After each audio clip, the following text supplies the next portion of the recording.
2 weeks in a row. This could be bad.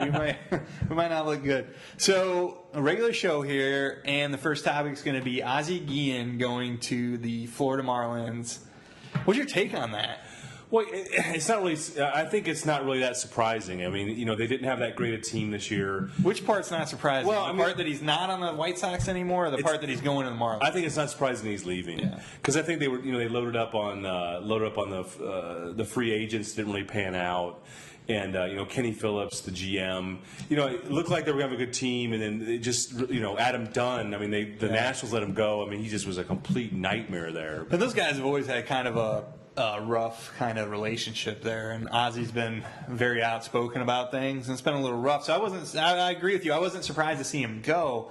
I guess the part that shocked me was that the Marlins are giving up like 2 minor league players for Ozzie Guillen. I don't know that I've ever heard of in any sport, and maybe this is just I'm too young. I got these good young looks, but I have never seen somebody trade players for a manager. Did you? I thought that was odd. Yeah, it's. I don't think it's unprecedented. I think there's been other times where people had compensation for managers or for other people that were non-players. But I think it's good for Ozzie, though. I think he's got the 2005 championship. He obviously knows what he's doing. He's a controversial guy. He speaks his mind. I mean, he's going to make some enemies. And but I think he's a good manager. It'd be interesting to go from the American to the National League because now you got to make some more moves. I think it'll be good for him. I think it'll be good for Miami. I think that's probably a good environment for him. Having the kind of Latin American vibe going. So that'll be interesting. Yeah. So I think he'll be successful down there. All right. So moving on to topic number 2, we're looking at college football and.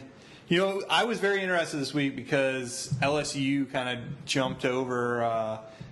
Oklahoma in the polls to be number 1, or at least one of the polls to be number 1, and I guess they should be. My question to you is, who's your number 1? Because Oklahoma, LSU, and Alabama. I think LSU's clearly number 1. You think LSU's clearly number 1? They've already beat 3 ranked teams, right? They beat Mississippi State. They beat West Virginia. They beat Oregon. They beat Oregon at a neutral site. So 3 weeks ago, who was your number 1?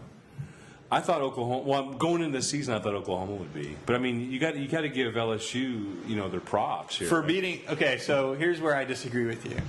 I might agree with you in some instances, but Oregon has consistently not played well against a good defense. They play in the Pac-12, which doesn't play a lot of defense, so they look good. They run the spread offense.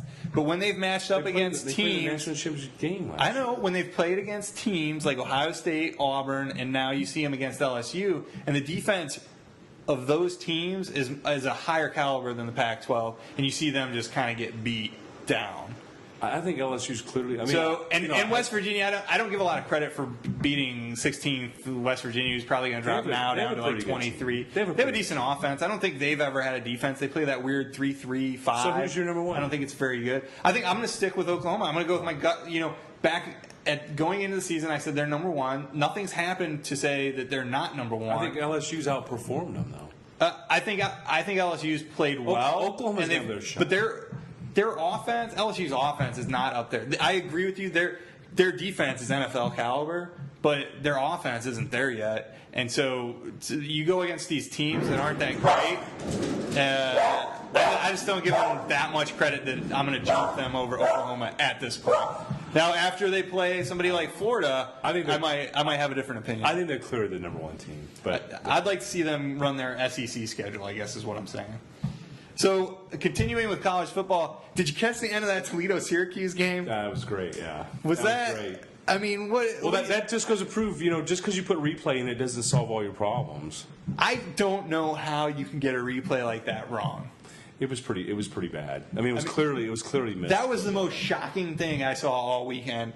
And I kind of just threw that in the show because it was so bad. But I guess I kind of am on board with Toledo, and not just because I'm from Ohio, but I feel like it should be a vacated game. Like, nobody won it, nobody lost it. No. Bad calls are part of the game. I mean, the bad calls have been happening for years. It's just part of the game. I mean, bad calls, yes, but a bad replay? How do you see the football in front of the goalpost? Replay is not the panacea, right? I mean, obviously it was a missed call, but it's just not the panacea. Terrible. But you got it. Syracuse won the game. I mean, it's just part of the game. I don't know that I would agree with that. I just don't know that I agree with that. All right, next topic. All right, so in the NFL, there's 3 teams that are 3-0. You got Green Bay. We're going to just anoint them as being the best team out there right now. I think. Yeah. Are you okay with that? No, I think you're right. Okay. So look at the other 2 teams, Detroit and Buffalo. Who's better in your mind at this point? Both 3-0. I think Buffalo has performed better because I just think the wins. I mean, that was an impressive victory over the Patriots, and we both missed that for last week. But I think you look at their offense, their offense explosive. Fitzpatrick, Stevie Johnson. Fred Jackson. Yeah, Fred Jackson in the backfield. I mean, they got some guys that are pretty powerful. I think at this point they're the better team.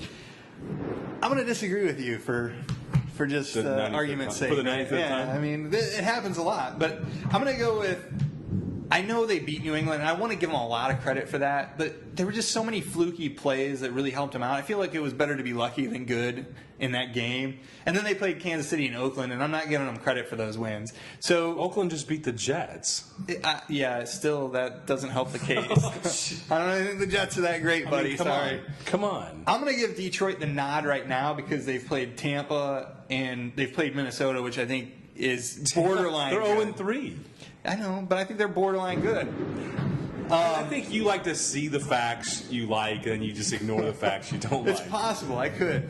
I think right now I'm going to say that at the end of the year, I think Buffalo's about an 8-8 team. I don't think they're going to get better than 8-8. They've got a rough schedule ahead, playing the NFC East They're and hot. some of the other games. They're hot right now. I don't think it's going to last. I think Detroit will make the playoffs, and I think Buffalo will be out. It's the NFL. I mean, Do you think Buffalo's going to make the playoffs? I think at this point, I think they got a good shot at it. Do you think Detroit's going to make the playoffs? I don't think that Detroit's. You don't think Detroit's? I don't think Detroit's going to make it. I'm going to go the other way. But this is the NFL. I mean, it's about getting hot in November and December, right? That's what this league's about. I think you can look good right now. What happens to injuries? What's going to happen to your team? Does it come together? I mean, look at the Giants a few years ago. I gotcha.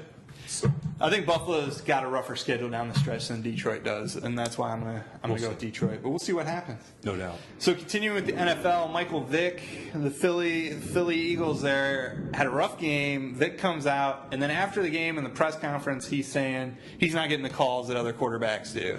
Well, it's not true because I think they went and they evaluated like the last 2 years, like all the flags that have happened, and they did analysis, and he actually gets more calls than anybody else. Peyton and I think with him, it just looks like he takes a lot of hits, and I think that's part of his game. Part of his game is running around, trying to break it on the scramble. So I think that I think he does take more hits, but I think he gets the calls when he needs them. Unfortunately, I'm going to agree with you. I don't really like to do that very often, but he runs around and holds the ball way too long, and that's why he's getting hit all the time. Not to mention the fact the offensive line isn't that great. So he is getting hit a lot more, but I didn't see any plays where I felt like, oh, gee, they went to his head or they did this or that, and you normally would have had a flag on, Brady or, in favor of Brady or something like that. I feel like that was a little uncalled for. He's getting his butt reamed out there because they're just not playing that great. Right, and I think some of the calls he was complaining about, it looked like it wasn't really helmet to helmet. It looked like it was more shoulder to shoulder, shoulder to helmet. So, I mean, I think he's more upset about losing than he really is about the calls, and it's just you're angry, so that comes out. I think it's a good thing he apologized and kind of went back on the comments later. Yeah. But. No, I agree. So sticking with the NFL, we did kind of the best teams. Now looking at the worst teams, the 0-3 teams. Who do you have as the best 0-3 team right now? I mean, that's a tough call. Because you got Kansas City, Miami, Minnesota, St. Louis, Indianapolis, all 0-3. I think if I was going to look at the best 0-3 team right now, I'd really say it's Minnesota. And because I think Minnesota's come the closest to winning. They've had some big leads that have given them up. I mean, you could say with the defense, But I mean, like Kansas City, I mean, they just been getting blown out. Miami hadn't looked that good. And Indianapolis hasn't looked that good either. Without Peyton, I mean, they're not a play. Yeah, when I looked at this, I put Kansas City, Miami completely out of the conversation because they just look terrible. And Indianapolis, if they had Peyton Manning, they would be in the conversation. But without him, I'm gonna knock them out too. So Plus, really, my fantasy team would be a lot better. But that's beside the point. But so it really came down to me, St. Louis or Minnesota, and I actually went with St. Louis. Part of it's because they just have they've had a brutal schedule. They look horrible. They look horrible. But to play Baltimore, Philly, and the Giants, I just feel like that's kind of a brutal schedule. They probably, at best, were hoping to be 1-2 at this point. I mean, they don't get to play a division game until November 6th. And I think by the end of the year, they'll probably come out winning the NFC West. You're at home against Baltimore. You got to put a better performance than that. Agreed. Some rookie who's never caught a pass. NFL puts up 3 touchdowns against you in the first quarter. I mean, but if you're, it wasn't even a play. It was just like playground. Go deep. Let me hit you. They did it 3 times in a row. I mean, I agree, but I think overall their horrible. defense has been better than Minnesota's defense. And Minnesota's real close. It's for a me. team. Yeah, I mean, it's not just one. I just think at the end of the year, St. Louis is going to be ahead of Minnesota. That's where I'm at. So, all right, I guess that's it for today. You got any other comments? No, I just I hope my fantasy team picks up this week. Yeah, sorry I beat you last week. I'll just give a shout out to LeBron. I think he had a nice McDonald's commercial. I don't know if you caught that, but the Monopoly commercial, he really kind of laughed at himself a little bit in the 7 championships. So I think that was good for him. I think he's starting to get the image makeover thing. Yeah, and I'm sure he's going to appreciate my shout out. So, I'm sure. All right, we'll see you guys next week. All right, thanks.